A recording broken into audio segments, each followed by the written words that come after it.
Friends, this is Sonu Yadav welcomes all of you on the YouTube channel, namely Let's Compete, an English YouTube channel.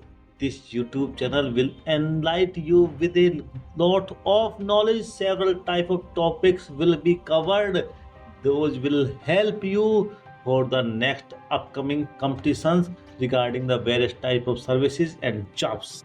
Friends, today we will discuss about the Indian Navy. And before proceeding, I request you to subscribe my channel and like the video please. Friend, this is my first YouTube video on this channel and now proceed with the video about Indian Navy. Proceed. Friends, the Indian Navy is the maritime branch of the Indian Armed Forces. The President of India is the Supreme Commander of the Indian Navy. The Chief of Naval Staff, a four-star admiral, commands the Navy.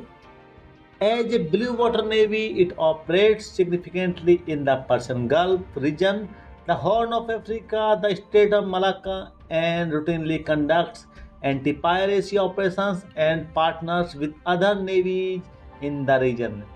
It also conducts routine 2 to 3 months long deployment in the South and East China Seas as well as in the Western Mediterranean Sea simultaneously.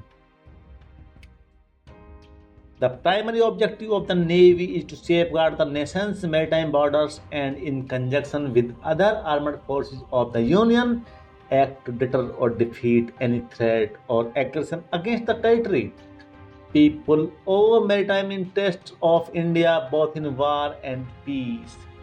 Through joint exercises, goodwill visits, and humanitarian missions, including disaster relief, the Indian Navy promotes bilateral relations between the nations. As of June 2019, the Indian Navy has 67,252 active and 75 reserve personnel in service and has a fleet of 150 ships and submarines and 300 aircraft. As of September 2022, the operational fleet consists of 2 active aircraft carriers and 1 amphibious transport dock, 4 landing ship tanks and 8 landing craft utility, 12 destroyers, 12 frigates, 2 ballistic missile submarines, 16 conventionally powered attack submarines, 18 corvettes, 1 mine countermeasure vessel, 4 fleet tankers, and numerous other auxiliary vessels, small patrol boats, and sophisticated ships. It is considered as a multi-regional power projection blue water navy. Now, let's come with the history of Indian Navy, friends.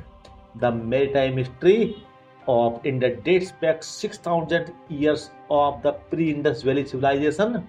A Kutch mariner's logbook from 19th century recorded that the first tidal dock in India was built at Lothal around 2300 BC during the Indus Valley civilization. Near the present-day harbor of Mangrol on the Gujarat coast, the Rig Veda credits Varuna, the Hindu god of water, and the celestial ocean with knowledge of the ocean routes and describes the use of ships having 100 oars in the naval expedition by Indians. There are also references to the side wings of a ship called plava, which stabilize the vessels during storms. Plava are considered to be the precursor of modern day stabilizers. Alexander the Great, during his campaigns in India, built a harbor at Patala. His army retreated to Mesopotamia using ships built at Sindh. In the period after his conquest, record shows that the Emperor of Maurya Empire, Chandragupta Maurya, as a part of his war office, established an Admiralty division. Many historians from ancient India recorded Indian trade relations. Indian trade reached Java and Sumatra. There were also references to the trade routes of countries in the Pacific and Indian Ocean. India also had trade relations with the Greeks and the Romans.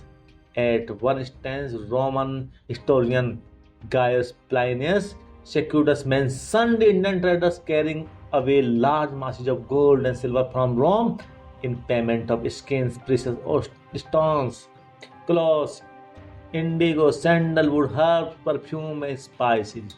During 5 to 10 AD, Kalinga conquered western Java, Sumatra, and Malaya. The Andaman and Nicobar Islands served as an important halt point for trade ships en route to these nations and as well as China. Now, friends, now comes to the Middle Age, the history of Indian Navy.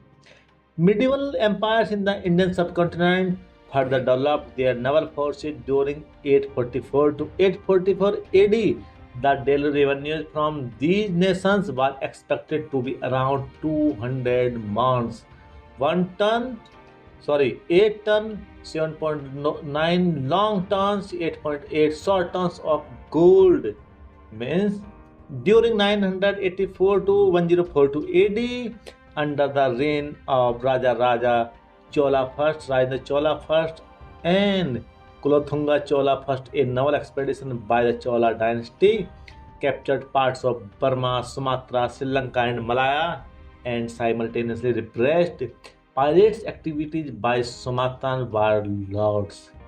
During the 14th and 15th century, Indian shipbuilding and maritime ability skill set exceeded European capabilities. At the time, their ships would carry over 100 crew and were compartmentalized to limit the effect of damage, keeping the ship afloat. But it is the 15th century then decline starts. By the end of the 15th century, Indian naval power had started to decline and had reached its low by the time the Portuguese entered India. Soon after they set foot in India, the Portuguese started to seize all Asian vessels, not permitting their trade. Amidst this, in 1529, a naval war at Bombay Harbour resulted in the surrender of Thane, Kranja, and Bandora. By 1534, the Portuguese took complete control over Bombay Harbour. The Jamaican of Calicut challenged the Portuguese trade when Vasco da Gama refused to pay the customs levy as per the trade agreement.